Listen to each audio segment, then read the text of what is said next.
मराठी माणूस धंदा करतो. मराठी माणसाचा धंदा. तिकडची लॉंगेज बोलती ती. लॉंगेज लॉंगेज नागालँडची आहे ना. पहिला नाही का ती पनवेलला होती डान्स बारला, आता बेकार झाली. म्हणून हिला मराठीच्या क्लासमध्ये आणला. काही शिकल लावणी बिवणीचा काय प्रोग्राम कराल ती. अरे तिला मराठी हिंदी इंग्लिश काय पण येत नाही. बोला अरे कुठलीच भाषा येत नाही तर मग ही डान्स बार मध्ये नाचायची रे कशी. अरे भेंडी डान्सला काय लॉंगेज लागते काय. इतका म्हणायचं Laila dance. I'll be the last one left when the lights go out. I'm down to one last breath, but I can't stop now. We all fall down sometimes, yeah, but that's just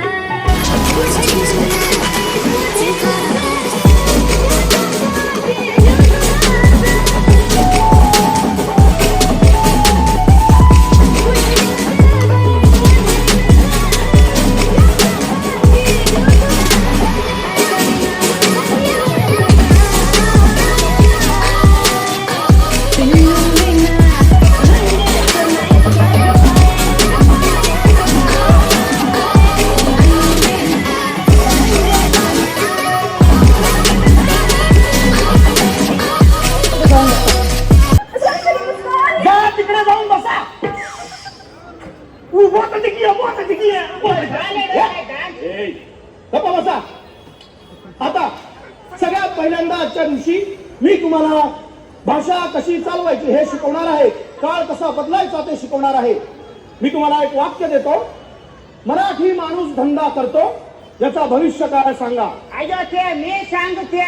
Madan ये रे ये. आयो हे बघ. मराठी माणूस धंदा करतो. मराठी माणसाचा धंदा बुडतो. अय्या ते मी रिअल भविष्य काळ सांगून सोडला गुरुजी. अय्या ते मराठी माणूस धंदा बुडवते, मग त्याची जागा आम्हाला विकत देते आणि मग आम्ही त्याच जागेवरती जोरात धंदा करते आणि भरपूर पैसा कमवते. इडली विकते, डोसा विकते. अरे इकते नाही रे, विकतो. आधी मुळात तुझ्या नावाप्रमाणे तुझं लिंग चालव आणि मग हॉटेल चालव. अय्या गुरुजी ते माझ्या लिंगाचा थोडा प्रॉब्लेम आहे. ते स्त्रीलिंग, पुल्लिंग, रसिक मलिंग ते सगळे गडबड.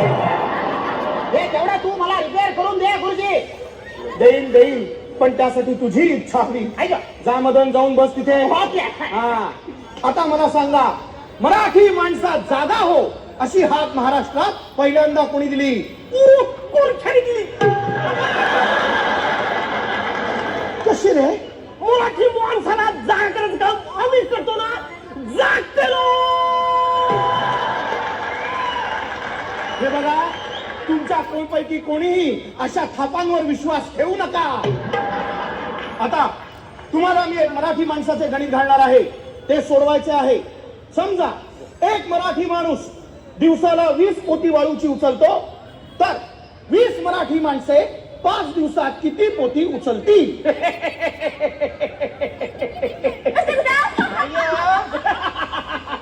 काय केतन बाळा, हसायला काय झालं तुला. अरे मास्तर, तू जोक करते का प्रश्न विचारते.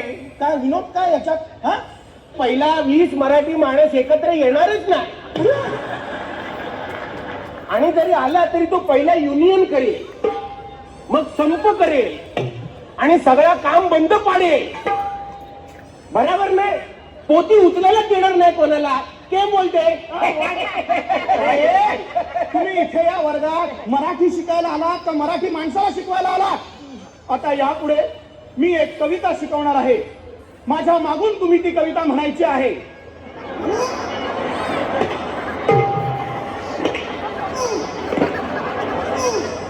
थापा, माझ्या मागे काय करतोयस. अरे मूर्खा,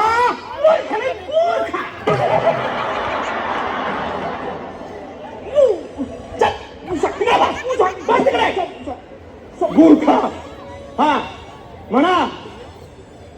छान किती दिसते फुलपाखरू, छान किती दिसते फुलपाखरू, छान किती दिसते फुलपाखरू. इतके दिवस आपण मराठी शिकतो आहोत, तेव्हा कोणी कोणी काय काय तयारी केलेली आहे?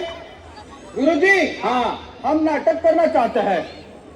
तुला नाटक करायचंय? हाँ, कुठलं नाटक करशील? नट स्मार्ट. नट स्मार्ट? नट स्मार्ट. अरे असं कुठलं नाटक?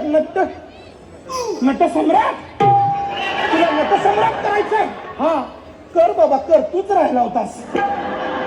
वो हमने हमारे स्टाइल से कुछ चेंजवा किया है उसमें. काय केलंय? चेंजवा किया है.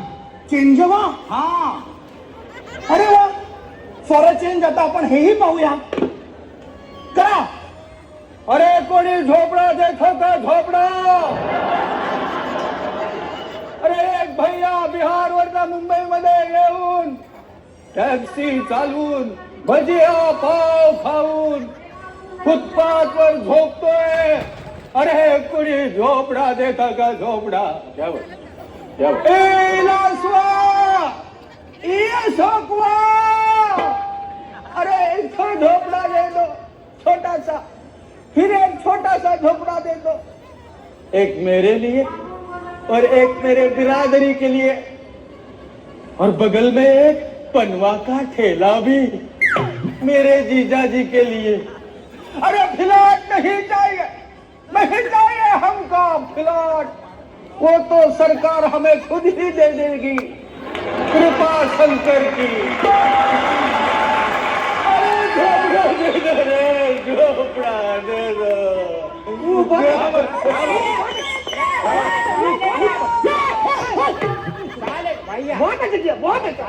गुरुजी हा हा, काय रे? आता आपण श्यामच्या आईची काय रे?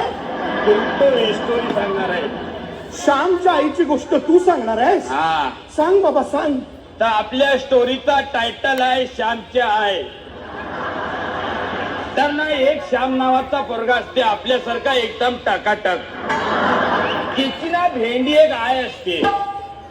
हा, ती बोलते श्यामला, ए श्याम, जिनगानी मध्ये कधी खोटा बिट्टा बोलायचा नाही, आणि वायट बियट वागून माझ्या दिमागचा धय नाही करायचा. अरे वा, हा, श्यामची आई श्यामला म्हणते वायात वगैरे वागून दिमागचा दह्या नाही करायचा. हा, आणि ती बोलते जिनगानी मध्ये कधी तुला गाली बिली दिली ना, तर आईच्या गावात माझ्याहून कोणी वाईट बाय ना. हा, असा फोडील ना तर डायरेक्ट टाकून देईल. हा, आणि बोलते श्याम, तुझ्यावर जे काय आम्ही फुलटू संस्कार बिस्कार केलेत ना, ते भेंडीचे वाया नाही जायला पाहिजे. बास रे बास, नको रे नको. नाही नाही, पुढे फुलटू राडा आहे.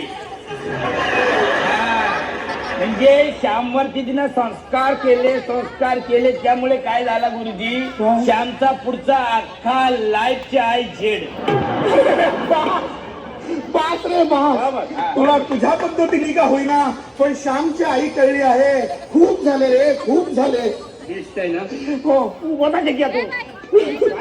बहुत बढ़िया, बहुत अच्छा. विद्यार्थ्यांनो, आज तुम्हाला मला अत्यंत महत्वाची गोष्ट सांगायची आहे. इतके दिवस तुम्ही या वर्गात येत होतात, मराठी शिकत होतात, पण आज हा वर्गाचा शेवटचा दिवस. यापुढे हा वर्ग बंद. का म्हणजे? अरे भाडी वाढली आहे, खर्च वाढले आहेत. आता हा वर्ग चालवणं परवडत नाही रे माझ्यासारख्या मराठी माणसाला. त्यामुळे ह्यापुढे मास्तर, तू कशाला रडते मास्तर? का रे का? अरे मी आहे ना मास्तर. मास्तर रडायचं नाही.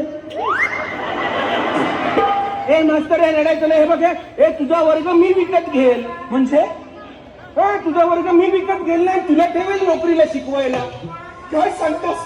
मला नोकरी देशील? आणि एकदम परमनंट, टायमाच्या टायमाला पगार पण देईल. अरे वा वा वा वा वा, म्हणजे मी सेटलच झालो म्हणायचा. वेळच्या वेळी घरी येणार, वेळच्या वेळी ऑफिसला जाणार, नोकरी, वेळच्या वेळी पगार, 2 माणसांचं छान कुटुंब आणि 60व्या वर्षी रिटायर होऊन शेवटी बदलापूरला एक छोटासा फ्लॅट घेऊन राहणार. यापेक्षा मराठी माणसाला जास्त काय बरं लागतं.